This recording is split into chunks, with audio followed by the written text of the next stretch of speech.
The Apocalypse Juggernaut 6x6 is the latest creation from the company that specializes in taking trucks and SUVs and performing six-wheel drive conversions.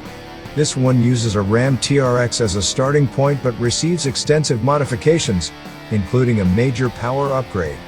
Prices start at $297,999.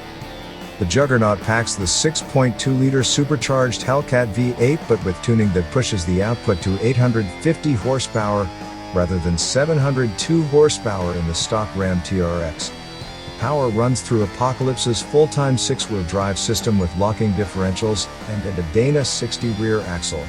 The builder says the truck can tow up to 20,000 pounds. The company also overhauls the TRX's appearance. The combined grille and bumper in front is steel, and there are massively flared fenders for maximizing wheel travel. The roof has an integrated LED light bar. The rear fenders are similarly prominent. The back bumper is also a steel piece. The cargo bed measures nearly 9 feet long. A power-operated, weatherproof cover is lockable to protect whatever the owner is hauling.